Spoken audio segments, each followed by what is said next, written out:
TV serial Radha Krishna की कहानी के आज रात के एपिसोड में आप देखेंगे कि तक्षक बहुत ही ज़्यादा अपनी पावर्स के साथ लड़ रहा होता है द्वारका वासियों से और द्वारका पर लगातार आक्रमण कर रहा होता है।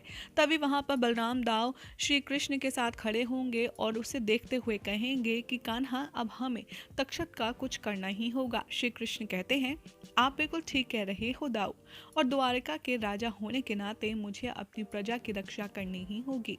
इसी बीच यहाँ दोनों भाइयों के बीच में इंद्रदेव प्रकट हो जाते हैं और कहते हैं कि प्रभु, हमें आपकी सहायता चाहिए। आप प्लीज इंद्रलोक को अपनी शरण में लीजिए और हम सबको बलि के संहार से बचाइए।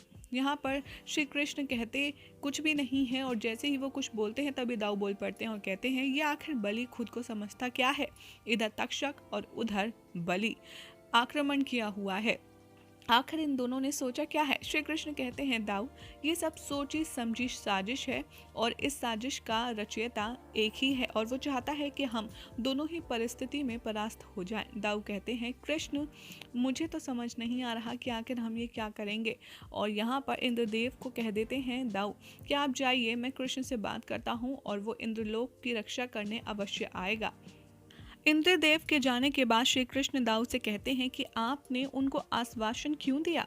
अभी तो युद्ध बहुत लंबा चलने वाला है दाऊ। तभी यहाँ पर तक्षक के सामने दाऊ आते हैं, जहाँ पर ऑलरेडी इनके जो बेटे होते हैं वो लड़ रहे होते हैं तक्षक के साथ और एक एक करके बलराम दाऊ उनके सारे नागों की नष्ट करने की प्रक्रिया शुरू कर देते हैं, जिसे देखकर साम बहुत ज़्यादा भयभीत हो जाता है और वो गुरु शुक्राचार्य को बुलाता है, उनका आह्वान करता है और गुरु शुक्राचार्य के आते ही वो कहता है कि आप कुछ कीजिए, मुझे बहुत चिंता हो रही है कि ये बलराम दाऊ के सामने तो तक्षक कुछ भी नहीं कर पा रहे हैं। तो यहाँ पर उसके गुरु आते हैं और कहते हैं, तुम चिंता मत करो, शाम में कुछ करता हूँ। और वो पाताल लोक से बहुत सारे असुर बुला देते हैं और द्वारका में वो सारे असुर मिलकर आक्रमण करते हैं, जिसे देखकर बलराम कहते हैं कि अरे, द्वारका में इतने सारे असुर, आखिर ये कैसे हो सकता है और इनसे तो लड़ने में हमें काफ़ी समय लग जाएगा।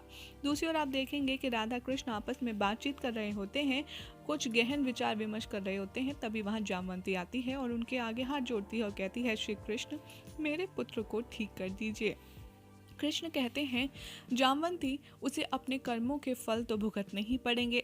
तभी वहाँ पर आप देखेंगे कि साम आता है और श्री कृष्ण से कहता है कि पिताश्री, मेरे ये घाव ठीक कर दीजिए, अन्यथा मुझे पृथ्वी छोड़कर कहीं और जाना होगा अपने इलाज के लिए। श्री कृष्ण कहते हैं कि अच्छा, तुम कहाँ जाओगे? तो साम कहता है, मैं पाताल लोक जाऊँगा और वहाँ पर मैं असुरी शक्तियों से अपने घाव ठीक करूँगा।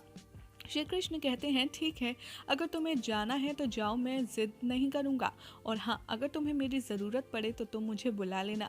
ये देखकर जामवंती बहुत घबरा जाती है और वो शाम को रोकने के लिए बहुत कोशिश करती है और इधर उधर के बहाने देती है कि तुम्हें पाताल लोक में एंट्री नहीं मिलेगी, गुरु द्रोणाचार्य तुम्हें नहीं आने देंगे, वगैरह वगैरह। लेकिन शाम हट करता है और कहता है, मैं जाऊँगा।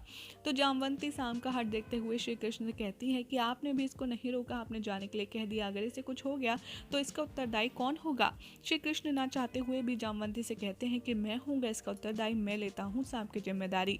दूसरी तरफ आप देखेंगे कि राधा शाम के कमरे में लेप लेकर जाती है और जैसे ही वो लगाने वाली होती हैं शाम के घाव पर, शाम कहता है, नहीं चाहिए मुझे तुम्हारा ये झूठा मरहम, यहाँ से चली जाओ अपना लेप लेकर। राधा को गुस्सा आती है और वो कहती है, तुम सबसे बड़े मूर्ख हो शाम, कभी भी तुम सत्य देख ही नहीं सकते। और ये कहकर राधा विरुष्ट होकर वहाँ से चली जाती है। तभी यहाँ पर शाम अपने गुरु को बुलाएगा और कहेगा कि गुरुदेव, हम दोनों का षड्यंत्र सफल हुआ, आप मुझे अपने साथ पाताल लोक ले चलिए और फिर हम पिताश्री को भी वहाँ बुला लेंगे। गुरु ऐसा ही करते हैं और शाम को अपने साथ लेकर के चले जाते हैं। दूसरी तरफ आप देखेंगे कि दाऊ कहेंगे कि ये असुर तो कान्हा बढ़ते ही जा रहे हैं, तुम आखिर इन सब का एक बार में ही अंत क्यों नहीं कर देते? श्री कृष्ण कहते हैं कि ऐसा किया तो पृथ्वी का संतुलन बिगड़ सकता है दाऊ, इसलिए मैं ऐसा कुछ भी नहीं कर सकता। यही हो जाएगा आज रात का एपिसोड दी एंड, जिसके बाद श्री कृष्ण को पाताल लोक में बुलाने पर मजबूर कर देगा शाम और श्री कृष्ण पहुंच जाएंगे अपने पुत्र की खातिर पाताल लोक, जहां पर उनकी दैविक शक्ति का मुकाबला होगा असुरी शक्तियों से और किसकी होगी हार, किसकी होगी जीत, ये देखना होगा आगे आने वाले एपिसोड में। काफ़ी इंटरेस्टिंग।